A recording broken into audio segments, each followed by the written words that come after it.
To a rather somber story now, and Nakuru doctor James Gakara and his two children, Dylan, who was 5, and Haley, 3, will be buried today at their Baruch home in Gilgil, and that is in the county of Nakuru.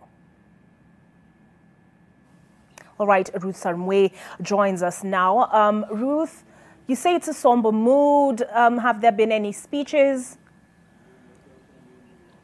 Well, Olive, yes, the mass session has just begun after family and friends and colleagues for the late Dr.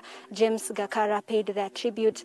And they have remembered him as a man who was very jovial and diligent in whatever he did. He really sacrificed to save the lives of people.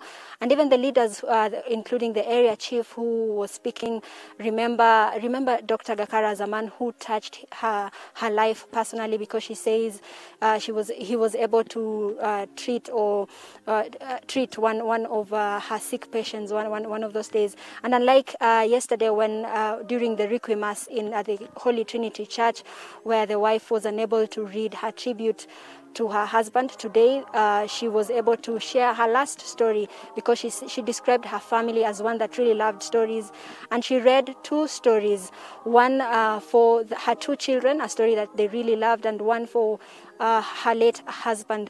And also some of the doctors who have spoken, and most speeches, they've also urged the public to be supportive of the family, and to be supportive and be very cautious on what they post online.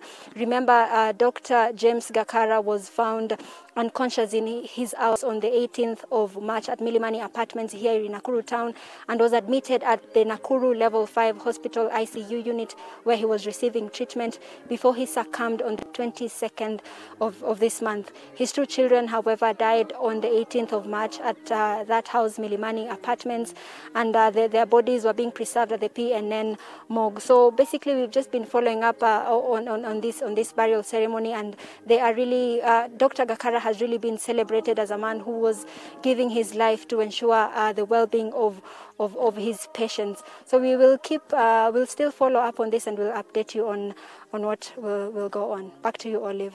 All right, thank you, Ruth, again for a more comprehensive report, and to hear those speeches for yourself, or segments of those speeches for yourself, to join us at 7 and at 9 p.m.